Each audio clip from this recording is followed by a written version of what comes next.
गायत्री मंत्र सभी को आता है, बहुत अच्छी बात। आपके भीतर गायत्री मंत्र एक बीज के रूप में स्थापित किया है, ठीक है। जैसे वट वृक्ष का बीज दिखाई देता है क्या आंखों से, देखने में बहुत सूक्ष्म होता है, लेकिन वो जमीन के संपर्क में आता है और अगर उसमें से अंकुरण निकल गया तो वही साधारण सा बीज एक बहुत बड़ा पौधे का रूप ले लेता है और हजारों वर्ष तक जीता है। हम जानते हैं कई पक्षियों को जीवन दान देता है, प्राणियों की रक्षा करता है ना। आज ये मंत्र हमको एक साधारण सा दिखाई दे रहा है, लेकिन श्रद्धा के साथ में इसको हम अपने भीतर विकसित होने का अवसर देंगे तो निश्चित रूप से ये वटवृक्ष की तरह फलीभूत होगा और सुख शांति धन वैभव सब कुछ हमारे पास आता हुआ चला जाएगा। गायत्री मंत्र जो है, आपको भी जो मंत्र दिया इसका भावार्थ क्या है। आपसे अगर कोई पूछे कि आपने गुरु दीक्षा ली, आपका कौन सा मंत्र है, तो आपको क्या बताना है, गायत्री मंत्र है। किससे ली आपने दीक्षा, वेद मूर्ति तपोनिष्ठ पंडित श्री राम शर्मा आचार्य जी से। आपके गुरु कौन है, श्री राम शर्मा आचार्य जी, ठीक है। वंदनीय माता, ये आपके गुरु माता है, ठीक है। अब ये गायत्री मंत्र के जपते समय हमारे भाव कैसे होना चाहिए, हमारी कैसी भावना होना चाहिए। एक दिन अगर हमने अपने घर में आम का वृक्ष लगा दिया तो फिर फल मिल जाएंगे। छोटा सा पौधा आम का एक दिन लगा दिया, पानी डाल दिया, बहुत अच्छी व्यवस्था बना दी तो फल मिलेंगे नहीं। क्या करना पड़ेगा, जब तक कि वो पूर्ण विकसित ना हो तब तक कि उसकी देखरेख करना पड़ेगा, है ना। निरंतर पानी देना पड़ेगा, उसका ध्यान रखना पड़ेगा छोटे बालक की तरह। और जब वो पूर्ण विकसित हो जाएगा तो फिर हमेशा हमको फल देता रहेगा। ये मंत्र जो है ना, हमारे भीतर एक बीज के रूप में है, छोटे से पौधे के रूप में आरोपित किया है गुरु ने।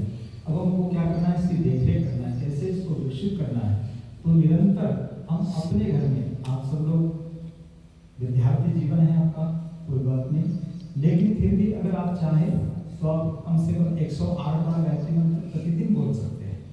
अगर आपके पास में इतना समय नहीं है तो आप 24 बार तो बोल ही सकते हैं, 24 बार गायत्री मंत्र बोल सकते हैं। गायत्री मंत्र ऐसा मंत्र है, महामंत्र जितने जगमाई को गायत्री सबना, है ना। गायत्री मंत्र अगर आपने बोल दिया तो घर में जितने देवता है वो सबकी पूजा हो जाएगी, सबकी प्रार्थना हो जाएगी, है ना। इसमें किसी व्यक्ति विशेष या किसी एक देवता का नाम नहीं है। ये गायत्री मंत्र जो है ये सार्वभौम मंत्र है, ठीक है। कि कोई भी देवता का पूजन करना, अगर आप गायत्री मंत्र बोलेंगे तो प्रार्थना हो जाएगी। और क्या भावार्थ है गायत्री मंत्र का, हे ईश्वर हम सबको सद्बुद्धि प्रदान करें। अगर हिंदी में बोलना चाहे तो क्या करना है, हे ईश्वर हम सबको सद्बुद्धि प्रदान करें। कौन सी प्रार्थना की ईश्वर से हमने सद्बुद्धि मांगी, और जहाँ सद्बुद्धि आ जाती है ना, वहाँ दुनिया की सारे धन दौलत वैभव आ जाता है। जहाँ सुमति कहा संपत्ति नाना, जहाँ कुमति कहा विपत्ति है। सुमति तो हमारा उद्धार करती है, इसीलिए तो गोस्वामी तुलसीदास जी ने लिखा है। गांधी जी क्या कहते हैं, ईश्वर अल्लाह तेरो नाम सबको सन्मति, क्या मांगा था उन्होंने, सन्मति। रावण के पास में किस चीज का अभाव था, सब कुछ तो था, केवल सद्बुद्धि का अभाव था, है ना। सही सोच नहीं पाया, और हम जानते हैं कि इतना सब कुछ होने के बावजूद भी खुद भी काम नहीं आया, उसका विनाश हो गया, है ना।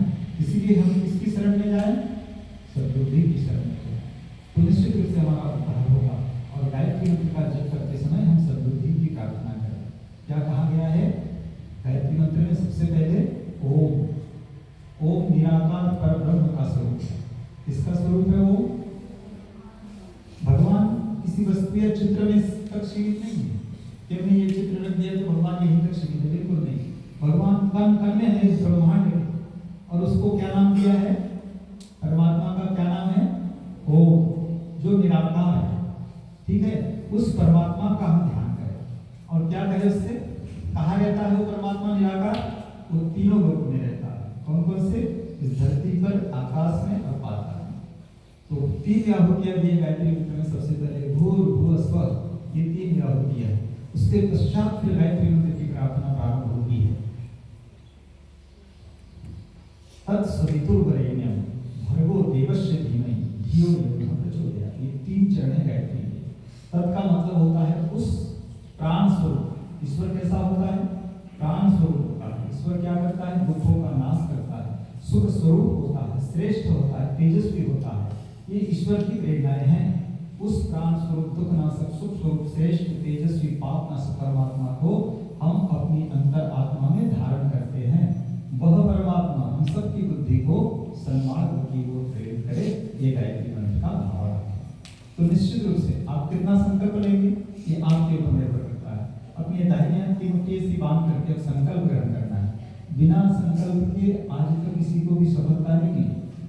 हमने किसी अच्छे गुरु से मंत्र दीक्षा ली, सब कुछ कर लिया, लेकिन संकल्प नहीं लिया तो फिर हम सफलता नहीं मिलेगी। इसलिए कम से कम 24 गायत्री मंत्र बोले और अधिक अगर हो सकता है आपसे, तो जितना अधिक जपेंगे आप गायत्री मंत्र, उतनी अधिक आपकी मेमोरी बढ़ती चली जाएगी। ये विश्वास हम आपको दिलाते हैं।